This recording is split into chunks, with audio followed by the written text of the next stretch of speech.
இல்ல தண்ணி குடிக்காம செத்தாலும் பரவாயில்ல அவன் முகத்துல போயிட்டு சொல்றோம்ல. எதுக்கெல்லாம் சண்டை போடுறோம் தேவையில்லாம. அப்ப மாமியார்ட்ட, மாமனார்ட்ட, பக்கத்து வீட்டுக்காரர்ட்ட, சொந்தக்காரர்ட்ட, புருஷன்ட்ட நீங்க எதுக்கு சண்டை போடணும்? கஷ்டப்பட்டே முள்ள 3 வருஷம் படிச்சு முடிச்சிருக்கு, நல்ல மார்க் எடுத்துருக்கு.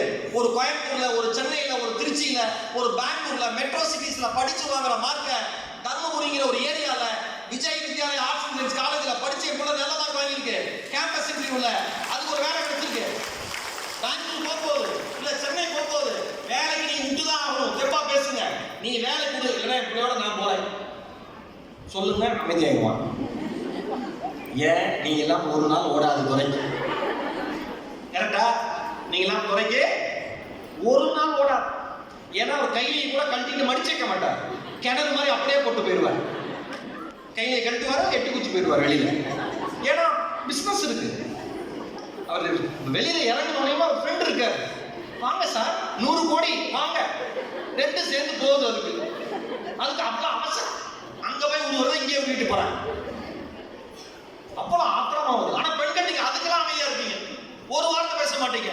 உங்க பொம்பளை புள்ள படிக்க வைக்க வேண்டாம், கல்யாணம் பண்ணி கொடுத்துடலாம்னா தலையாட்டிடுவீங்க. இல்ல ஒருவேளை கஷ்டப்பட்டு திக்கி திணறி அது படிச்சு முடிச்சிருச்சு, வேலை கிடைச்சிருச்சு, வெளில போகுது அப்படின்னா வெளில போறதுக்கு அனுமதிக்க மாட்டீங்க. நான் உங்க சொல்றேன், பெண்களை படிக்க வைப்பது மட்டும் பெரிய விஷயம் கிடையாது. படித்த பெண்ணுக்கு அவளுக்கு பிடித்த மாதிரி ஒரு வேலையில் அமர வைப்பது ஒரு பெற்றோருடைய கடமை என்பதை புரிந்து கொள்ளுங்கள்.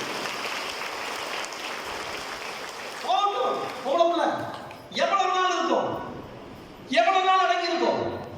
சிறகுகள் தரையில் அமர்வதற்கு அல்ல, சிறகுகள் தரையில் அமர்வதற்கு அல்ல, அவர்கள் வானத்தில் அவர்கள் சந்தோஷமாக சிறகடித்து பறப்பதற்கு மட்டும்தான் சிறகுகள்.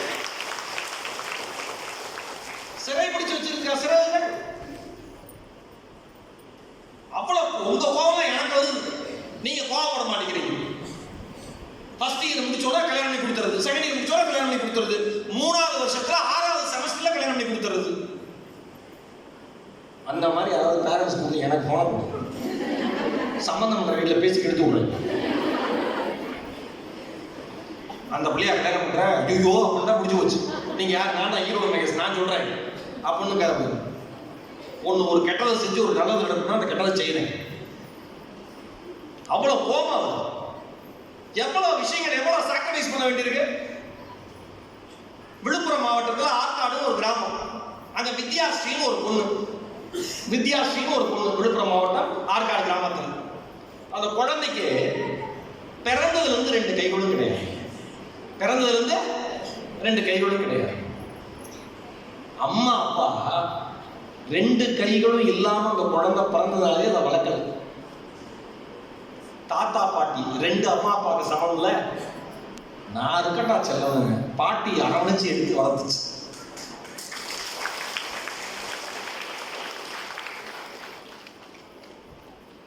அஞ்சு வயசு இருக்கிறப்ப வீரம்மாள் அந்த பாட்டியோட பேர். 5 வயசு இருக்கிறப்ப ஸ்கூலுக்கு கூப்பிட்டு போகுது. 1வது சேர்த்துக்கு என் பேத்தியன். அங்க இருக்கிற தலைமை ஆசிரியர் ஹெட் மாஸ்டர் பார்த்துட்டு, உன் பேத்திக்கு 2 கையுமே இல்லைம்மா, எப்படிமா நான் சேர்த்திக்கிறது, அட்மிஷன் கிடையாதுன்னு. அந்த பாட்டி முதல்ல, ஏன் அட்மிஷன் இல்லை? கையில் என்ன என் பேத்தி படிக்க கூடாதா? கை இருக்கிறவங்களாம் நல்லா படிச்சு நல்லா மார்க் வாங்கி பாஸ் ஆகி எழுதிடுறானா? கை இருக்கிறவங்களாம் இப்போ எக்ஸாம் எழுதி ஃபெயில் ஆகுது இல்லையா? என் பேத்தி படிப்பா, நீ சேர்த்து தான் ஆகணும். சண்டை போராட்டம், சேர்த்துக்கிட்டாங்க. அந்த அவரு அந்த ஆசிரியர் கேட்கிறாரு, தலைமை ஆசிரியர் கேட்கிறாரு, கைகளே இல்லாமல் எப்படி உன் பெண் பிள்ளை எழுதுவாள்? கைகளே இல்லாமல் எப்படி உன் பேத்தி எழுதுவாள்? அதற்கு பாட்டி பதில் சொன்னாங்க, கைகளாக இனிமேல் அவளுக்கு நான் இருக்க போகிறேன், அவளுடைய கைகளாக இனிமேல் நான் இருக்க போகிறேன். கைகளே இல்லாம எப்படி எழுதுவான்னு கேட்டாங்கல்ல சுத்தி இருக்கிறவங்க எல்லாம். வித்யாஸ்ரீக்கு மண்டையில உரைச்சு கோபம் வந்து வெறியாகி அந்த குழந்தை, அந்த சகோதரி கால்களை கைகளாக பயன்படுத்தினார். கால்களை கைகளாக பயன்படுத்தினார். நம்ப மாட்டீங்க, அந்த புள்ள 10th 500க்கு 329 மார்க், 12th அப்ப 1200க்கு 746 மார்க். அந்த உடல்நிலையை வச்சுக்கிட்டு அந்த குடும்ப சூழல்ல இவ்வளவு படிச்சது பெரிய விஷயம். வித்யாஸ்ரீ ஒரு பேட்டியில சொல்லுது, டீச்சரா நான் ஒரு 2-3 வருஷத்துக்கு முன்னாடி இந்த ஆர்டிகல் படிச்சேன். இன்னைக்கு டீச்சர் ஆயிருக்கும் அந்த பொண்ணு, டீச்சர் ஆயிருக்கணும். அந்த மாதிரி டீச்சர் தான் நம்பிக்கை இழந்தவருடைய கைகளாக மாறுவார்கள். இந்த அன்பு சகோதரிக்கு மனம் நிறைந்த வாழ்த்துக்கள் எங்க இருந்தாலும்.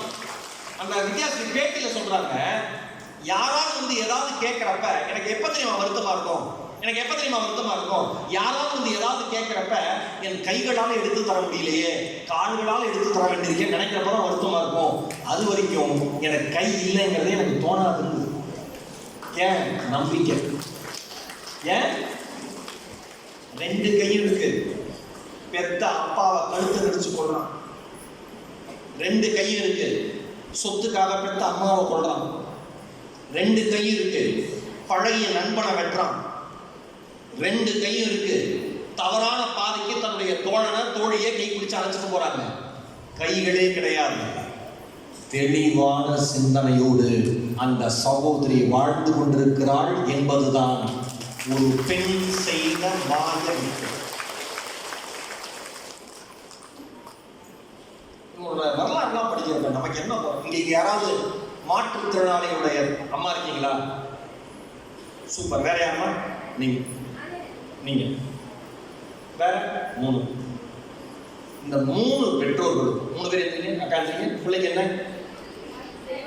தெளிவா பேச மாட்டான், காது கேட்காது, பேச மாட்டான், சரியா பேச மாட்டான். நீங்களே மாற்றுத்திறனாளி, குழந்தை குழந்தை நல்லா இருக்கா? அப்புறம் என்ன, நீங்க நல்லா இருக்கீங்களே, இனிமேல் உங்க குழந்தை நல்லா தானே இருக்கும். அதுக்கப்புறம் என்ன? காது கேட்காது, வாய் பேச முடியாது, நீங்க 2 பேர் இருந்தீங்க. நீங்க தெளிவா பேசுறாங்க. அந்த இது டிசபிலிட்டி. ஓகே, இந்த 2 பெற்றோர்களுக்கும் இங்க இருக்கிற அத்தனை பெற்றோரும் அம்மா கூட சேர்ந்து ஒரு அரங்கம் நிறைந்த கைகள் அவங்களுக்கு சத்தமா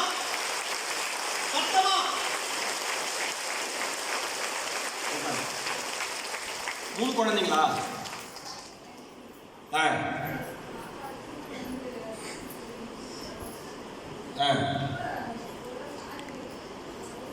எத்தனை குழந்தைங்க டிசபிலிட்டி? 1 குழந்தையா?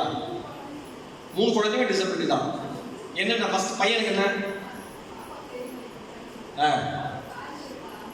இங்க படிக்கிறான். பேர் என்ன? கீர்த்திகா. செல்லம். என்னுடைய மனம் நிறைந்த வாழ்த்துக்கள். என்னமா காது கேட்காது, அதோட வழி வந்து எனக்கு தெரியும். நீ லைஃப்ல பெரிய ஆளா வரணும். இந்த மாதிரி அம்மாக்காக. வெங்கடேசன். தம்பிக்கு என்ன? காது வாய் டெஃபன் தாய் காது கேட்காது, வாய் பேச முடியாது. 3ஆவது குழந்தை காது கேட்காது, வாய் பேச முடியாது. உட்காரு. உங்க பேர் என்னக்கா? சங்கீதா. உட்காரு. அந்த அந்த அந்த சகோதரி சொல்றப்ப அவங்க குறையாவே சொல்லுங்க. தெம்பா தைரியமா நின்று என் குழந்தைக்கு இது பிரச்சனை, ஆனால் 3 குழந்தைகளையும் படிக்க வைக்கிறேன் என்கிற ஒரு தன்னம்பிக்கையோடு அந்த தாய் எழுதிக்கிறார். பொம்பளை பிள்ளைங்களா கேட்டுட்டு இருக்கிற எல்லாருக்கும் சொல்றேன், எமோஷனலா இருக்கு. தன் உயிரை தவிர அத்தனையும் தருவதற்கு உன் தாய் தயாராக இருக்கிறார். உயிரை தர முடியாது, அப்புறம் உங்களை காப்பாற்ற முடியாதுல்ல. அதனால அதை இடிச்சு பிடிச்சி வச்சு ஒரு வீட்லையும் ஒரு அம்மா. எல்லா அம்மாவும் சிறந்தவர்கள், சூப்பர் அப்படிலாம் நான் சொல்லலை. ஆனால் அம்மா மாதிரி சிறந்தவங்க கிடையாது. அம்மா விட சிறந்தவங்க கிடையாது. மணிவண்ணன் சார் பேசுகிறப்ப, சேர்மன் சார் பேசுகிறப்ப சில உதாரணங்களை சொன்னார். மனசு கனமாக இருந்துச்சு.